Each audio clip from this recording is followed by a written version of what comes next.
bijak menyumbang bagi pekerja migran Indonesia atau PMI. Cara selamat di negara tujuan kerja. Hai Sobat Pekerja Migran Indonesia, punya pengalaman menyumbangkan uangmu selama di negara tujuan? Pasti punya kan? Apalagi berdasarkan catatan Badan Nasional Penempatan dan Perlindungan Tenaga Kerja Indonesia atau BNP2TKI, pada kurun Januari hingga Maret 2019 tercatat sejumlah 189.128 orang PMI berangkat ke luar negeri. Mengacu pada data Bank Indonesia tahun 2018, diperkirakan PMI Indonesia mampu menghasilkan 10.971 miliar US dollar atau 153,6 triliun. Jika 100.000 orang PMI mengumpulkan Rp10.000 saja, maka akan terkumpul dana sebesar 1 miliar rupiah. Tapi hati-hati ya dalam menyumbangkan uangmu. Mengapa kita harus berhati-hati? Karena beberapa tahun terakhir, sejumlah PMI disangka terlibat dengan jaringan teroris akibat menyumbang kepada gerakan tersebut. Salah satunya karena mereka menyumbangkan dananya untuk organisasi yang berafiliasi dengan jaringan teroris seperti ISIS. Tahun ini, atau 2019, 3 PMI perempuan di Singapura diduga menyumbang kelompok teroris. Ketiganya diduga mengirimkan sejumlah uang kepada organisasi teroris yang berafiliasi dengan negara Islam di Irak dan Suriah atau ISIS.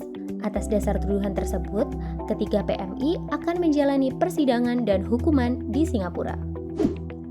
Sekarang sudah tahu kan kenapa PMI perlu berhati-hati dalam menyumbangkan uangnya? Tapi jangan khawatir, kita masih bisa menyumbang dengan aman. Caranya, perhatikan tips menyumbang dana agar kamu terhindar dari keterlibatan dalam kejahatan terorisme. Tips pertama, menyumbanglah melalui organisasi yang memiliki rekam jejak baik dan jelas tidak terlibat dalam aksi-aksi terorisme. Di Indonesia, lembaga zakat milik Muhammadiyah atau Lazismu dan milik Nahdlatul Ulama atau Lazisnu dapat menjadi pilihan bagi pekerja migran Indonesia untuk menyalurkan sumbangan. Tips kedua, pelajarilah rekam jejak organisasi pengelola sumbangan dan pegiatnya. Kamu bisa bertanya kepada pengelolanya atau temanmu yang mengetahui rekam jejak organisasi tersebut. Atau kamu juga bisa pelajari dari website resmi mereka atau media sosial mereka.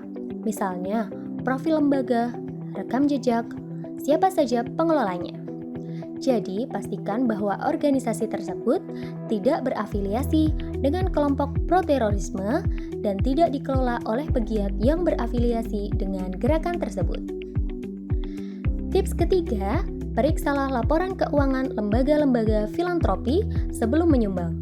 Jangan mudah menyumbangkan dana kepada lembaga publik yang enggan melaporkan penggunaan keuangan. Hal ini juga berlaku bagi organisasi atau komunitas PMI. Jadi, pastikan kamu juga tahu bahwa organisasi tersebut masuk dalam lembaga filantropi yang diklasifikasikan sebagai badan publik yang sesuai menurut Undang-Undang Nomor 14 Tahun 2008 tentang Keterbukaan Informasi Publik atau KIP. Tips keempat, kamu juga bisa menyumbang secara langsung kepada yang membutuhkan. Kamu bisa meminta bantuan melalui keluargamu di kampung halaman. Artinya, kita juga masih bisa melakukan infak atau sedekah secara langsung kepada mereka yang membutuhkan. Sobat Pekerja Migran Indonesia, ingat ya, kehati-hatian kita dalam menyumbang juga mempengaruhi keselamatan kita saat berada di negara tujuan kerja maupun saat kembali ke Indonesia. Kehati-hatian ini penting, mengingat persoalan ini dapat mengakibatkan kegagalan migrasi dan ancaman hukuman.